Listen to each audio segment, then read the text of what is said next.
Bonjour à toutes et bonjour à tous, c'est Ariel. Je vous souhaite la bienvenue à notre rendez-vous hebdomadaire. C'est l'astro-tendance du 12 au 18 juillet 2021. Alors, cette semaine, qu'est-ce que nous avons dans le ciel d'intéressant? Eh bien, nous avons deux tendances qui sont assez différentes, qui se dessinent dans le ciel. Alors, je vais commencer par la première, puisque c'est Jupiter qui est encore dans le signe des Poissons, qui, pour le coup, dès ce lundi, est à la manœuvre avec Mercure en Cancer. Alors, cette combinaison planétaire, Jupiter, qui est en aspect particulièrement positif et bénéfique avec Mercure en Cancer, eh bien, s'adresse principalement aux personnes qui sont en quête de douceur, de paix, de tranquillité. Ça s'adresse aussi aux personnes qui ont besoin de souffler, de récupérer, de se reposer un peu, de retrouver un petit peu leurs repères, leur mode de vie qu'elles ont peut-être un peu perdu en route depuis ces derniers mois. Donc, en s'associant avec Mercure, la planète de la chance, hein, de l'expansion, de la facilité, parce que c'est quand même la marque de fabrique de Jupiter, eh bien, ça les encourage à rester dans leur bulle, à vivre en fonction de leur nature profonde et à cultiver la paix intérieure. Alors pourquoi? Eh bien, Jupiter, qui est quand même, avec la bénédiction de Neptune, qui est quand même en Poisson, lui aussi, eh bien, il faut que ces personnes, effectivement, maintiennent comme ça cette bulle, conservent leur paix intérieure, de façon à ce que tout ça se concrétise à l'extérieur. Alors quand je parle de paix intérieure et de paix extérieure, en fait, la paix intérieure, c'est effectivement savoir comme ça conserver cette paix de façon à ce que se projette à l'extérieur, c'est-à-dire dans la vie quotidienne. Et du coup, eh bien, les personnes qui ont un peu compris ça là, au courant du mois de juin, qui ont compris que finalement il valait mieux qu'elles ne forcent pas, celles qui ont compris qu'elles étaient des personnes plutôt réceptives, les personnes hypersensibles, les personnes un peu émotives, qui ont compris ça, que ça ne servait à rien, qu'elles montent au créneau, qu'elles se jettent dans l'arène, parce qu'en fait, eh ben, ça leur réussit pas vraiment, parce que ça correspond pas à leur nature profonde, eh bien elles vont comprendre cette semaine que finalement, eh bien voilà, de fonctionner comme ça, eh bien ça attire à elles des opportunités qui sont bienfaisantes et qui finalement vont se présenter comme ça, tout à fait naturellement. Les choses vont se faire sans forcer. Voilà, ça elles vont le comprendre cette semaine, parce que comme Jupiter, comme je vous le disais il y a quelques instants, il est à la manœuvre avec Mercure. Ben, ça veut dire quoi? C'est que Jupiter, effectivement, c'est quand même la planète de l'opportunité. Et Mercure, qui est une planète rapide, en fait, il se charge de les concrétiser. Alors Mercure, par définition, c'est la planète qui symbolise les échanges, les messages, les conversations, mais aussi tout ce qui concerne les activités intellectuelles, l'argent, les rentrées d'argent. Donc du coup, en fait, ces personnes, si elles ont bien compris comment elles fonctionnaient et si elles ont respecté leur nature profonde, eh bien cette semaine, elles ont quand même toutes les chances de leur côté pour eh bien, avoir des opportunités qui vont venir toutes seules à elles, qui vont être extrêmement sympas et très très bénéfiques. Par contre, parce qu'effectivement, dans le ciel, quand en ce moment, et ça fait quand même déjà un certain temps que ça dure, dès qu'on a quelque chose qui est un peu sympa, de très plaisant, on peut avoir un petit piège qui tombe comme ça, un peu sans prévenir. Alors, là, pour le coup, il ne faut pas tomber dans le piège qui est tendu par l'opposition de Jupiter et de Neptune avec la Lune en Vierge. Ben oui, parce que la Lune, elle circule, elle change de signe à peu près tous les 2 jours, et là, pour le coup, ben voilà, en début de semaine, ça se présente extrêmement bien, tout va bien, il y a des opportunités qui arrivent, oui, mais là, on se retrouve avec une opposition Jupiter-Neptune, Lune en Vierge. Bon, alors, du coup, cette opposition, eh bien, elle pourrait pousser ces personnes à penser qu'elles ne sont pas à la hauteur de l'opportunité, qu'elles ne vont pas y arriver, elles peuvent penser que ça ne va pas être possible, que ça ne va pas fonctionner. Alors, ces idées, sont le fruit de l'imaginaire. Voilà, hein, parce que dès qu'il y a une opposition avec Neptune dans le circuit, on a de la Lune en Vierge en face. Attention l'imaginaire. Bon, attention à l'esprit un peu trop critique, attention à cette tendance comme ça à toujours vous pratiquer en quelque sorte la politique du verre d'eau à moitié vide, là, pour les coups. Donc, dans ces circonstances, hein, eh bien, il est préférable de prendre du recul. Et là, en prenant du recul, eh bien, on peut utiliser les vertus positives de la Lune en Vierge, et qui sont le sens de l'analyse et la réflexion. Alors, quitte à faire le tour de la question avec une personne avisée. Hein, donc voilà, donc si vous avez une opportunité qui arrive comme ça vers vous, tout naturellement, sans que vous ayez pas fait grand-chose finalement, parce que voilà, vous êtes plutôt une personne qui est réceptive et que soudainement vous dites oh là là, je vais pas y arriver, oh là là, c'est pas fait pour moi, vous avez tendance à voir un peu tous les défauts du truc. Bon allez, vous prenez un peu de recul, vous soufflez un grand coup, et là vous en profitez pour analyser le truc, faire le tour de la question, et voilà, encore une fois, s'il le faut, n'hésitez pas à solliciter l'avis d'une personne qui est avisée, qui est intelligente, en qui vous avez confiance, avec qui vous pouvez échanger, parler de tout, quitte à dire des trucs débiles, mais ça c'est pas grave, parce que souvent, parfois on dit des trucs débiles, mais il y a toujours des trucs intelligents qui en sortent. Voilà, donc là, pour le coup, il faut vraiment prendre du recul, si vous avez cette sensation de rejet tout d'un coup qui s'anime. Alors, à mon sens, ces opportunités peuvent notamment cibler le secteur professionnel, hein, parce que comme je vous le disais, il y a quand même Mercure qui est dans le circuit, hein, donc ça c'est plutôt positif. Donc si voilà, vous avez une opportunité comme ça qui peut vous donner un petit coup de pouce, accueillez-la, prenez le temps d'y réfléchir, et au lieu de vous faire des nœuds dans le cerveau, remerciez votre bonne étoile pour cette chance qu'elle vous envoie. Voilà, hein, parce que là quand même, je vous dis, on a Neptune hein, qui est dans le circuit, donc c'est un peu votre bonne étoile qui a quand même fait son job. Donc vaut mieux la remercier plutôt que de l'envoyer valser. Voilà, c'est un peu l'idée. Donc si vous y prenez voilà, de cette façon, eh bien vous faites le tour de la question, vous en parlez à quelqu'un en qui vous avez confiance et qui a une intelligence plutôt brillante, eh bien vous allez voir le sens profond de cette opportunité qui se présente. Vous allez comprendre qu'elle va vous apporter un confort financier dont vous avez besoin, et quelque part que vous demandez tous les jours, que le bon Dieu fait depuis un certain temps. Donc du coup, comme je vous le disais, hein, c'est un peu votre bonne étoile qui fait parfaitement bien son travail et qui vous envoie une opportunité très, très intéressante. Alors, concernant l'autre tendance planétaire, alors ça c'est un petit peu différent.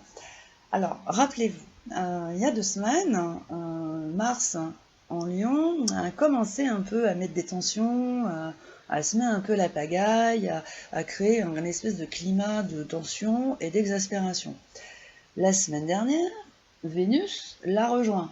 Donc du coup, la semaine dernière, on avait Mars qui était en Lion avec Vénus. Bon ok, donc ça commençait déjà l'exaspération et montait encore d'un cran. Et bien là, cette semaine, c'est la Lune qui s'y met. Ouais, voilà. Donc du coup, et bien là, cette semaine, on se retrouve avec une triple conjonction en Lion. Avec Mars, avec Vénus et avec la Lune. Alors du coup, là, ça tape dans la vie quotidienne, ça tape dans l'inconscient, ça tape vraiment sur tout ce qui est émotionnel. Alors à mon sens, cette triple conjonction qui se forme en Lion avec quand même des planètes rapides, pour moi c'est une bonne chose. Alors pourquoi ? Eh bien parce que les énergies du Lion incitent à demander le meilleur, à ne pas se satisfaire d'à peu près, de médiocrité, d'un truc tiédasse qui ne fait pas avancer. Hein, voilà, parce qu'en fait, pour moi, les énergies léonines ont une capacité extraordinaire pour faire évoluer les autres, pour donner les moyens de réaliser les ambitions. Pour moi, là, c'est cette triple conjonction qui se forme dans le signe du Lion. Donc je trouve que c'est bien parce que c'est du feu, ça envoie, ça donne envie d'avancer, ça réveille les ambitions, ça, si vous voulez, ça sort un peu comme ça d'une ornière, ça donne envie de vivre, ça donne envie de réussir. Parce qu'en fait, s'il y a bien un signe dans le zodiaque qui aime réussir, c'est bien quand même le Lion. voilà, c'est sympa. Moi, j'ai toujours dit que le lion, c'était chic et choc, c'est sympa. Alors, certains vont dire que c'est un peu bling-bling. Moi, je suis pas tout à fait d'accord. Moi, j'ai pas trop de problème avec ça, personnellement. Donc, à mon sens, là, cette triple conjonction, pour moi, il faut vraiment en profiter. Oui, mais, voilà, parce qu'en fait, c'est là où j'y arrive, on a quand même un petit oui, mais, voilà, parce qu'en fait, ce programme que moi je trouve plutôt réjouissant et plutôt enthousiasmant, parce que je pense qu'on a un besoin les uns et les autres d'avancer, que le succès revienne, que la réussite comme ça se remette un peu en route, bah, ça peut quand même être compromis par Saturne, qui fait marche arrière dans le signe d'en face, c'est-à-dire le Verseau, et par Uranus, qui campe toujours dans le signe du Taureau. Donc du coup, bah, cette triple conjonction de planètes rapides dans le Lion, bah, qui ont quand même des vertus pour moi assez extraordinaires de réussite, de succès, bah, ça peut vite tourner en fait au vinaigre en fait l'histoire. Pourquoi? Parce que eh bien en face il y a une opposition avec Saturne qui part sur le marché faire marche arrière, et puis de l'autre côté on a Uranus au carré qui a tendance à dire non, à tout bloquer, à tout braquer dans le mauvais sens. Et là bah, dans ces cas-là, eh bien, bah, toutes les énergies ultra bénéfiques, positives, qui viennent du lion, bah, en fait, elles peuvent se transformer, en fait, se mettre à l'envers et se transformer en autoritarisme, en conflit, en exigence et en orgueil. Voilà, vous voyez, c'est un peu l'idée. Et en plus, avec aucune nuance, aucun tact, aucune diplomatie pour dire les choses. Vous voyez, dans l'approche, dans le comportement, ça va être brut de décoffrage, ça va un peu rentrer dans le tas, ça va un peu monter dans les tours, ça peut déclencher des reproches qui peuvent débouler comme ça en rafale.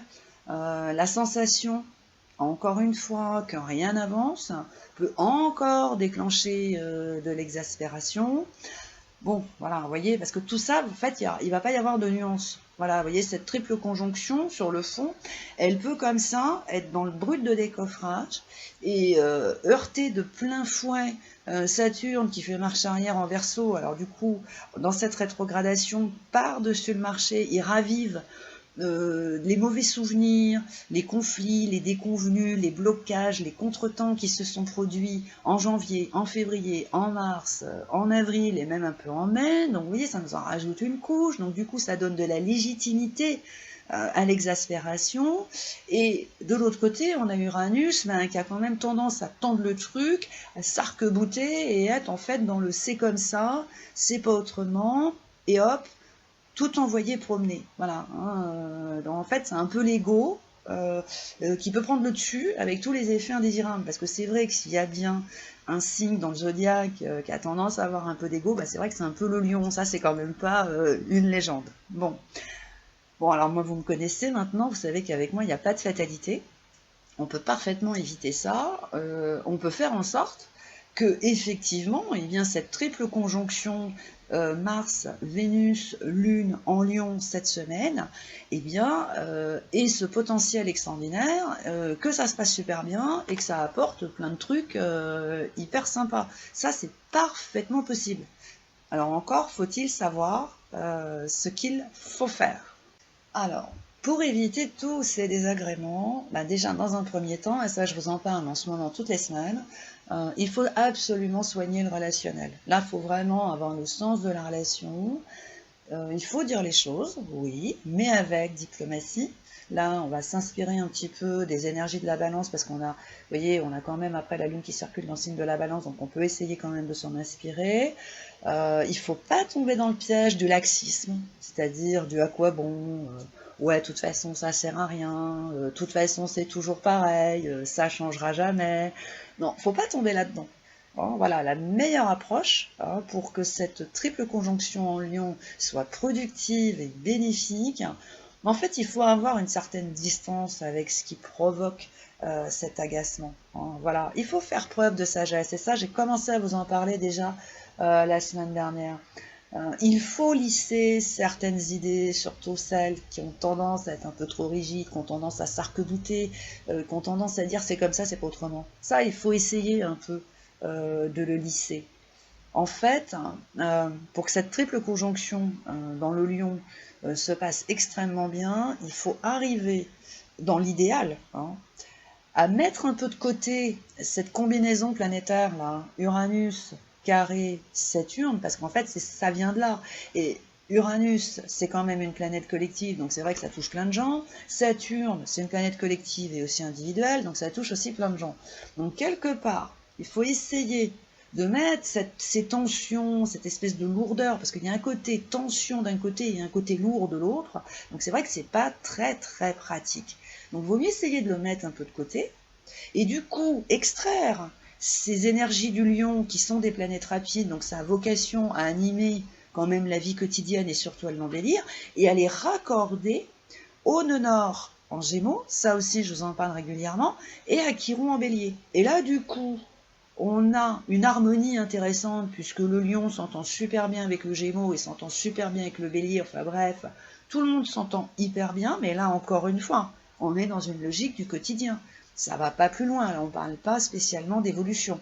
Mais dès lors que vous parvenez à faire ça, c'est-à-dire qu'à mettre un peu de côté là, cette espèce de gros truc, Uranus, carré Saturne, qui fait marche arrière, là, qui est un peu lourd, qui crée de la tension, de l'exaspération, si on le met un peu de côté, en faisant preuve de sagesse, en prenant une forme de distance, en se décontractant, en soufflant un grand coup et en voyant un peu la vie quotidienne du bon côté. Mais pour arriver à faire ça, également, il ne faut pas non plus demander que les choses évoluent maintenant. Voilà, c'est un peu l'idée. Il faut un peu lâcher l'affaire. Faut oublier l'idée que pour le moment les choses vont pas vraiment évoluer. Et il faut plutôt partir sur l'amélioration, disons, d'une relation, d'une situation, du quotidien. Il faut plutôt partir là-dessus. Donc dans cet état d'esprit, il faut apprécier les petites choses agréables et plaisantes qui vont animer et enrichir le quotidien. Et dans cet état d'esprit positif, cette triple conjonction en Lion va faire son job. Et cette semaine va se révéler particulièrement agréable.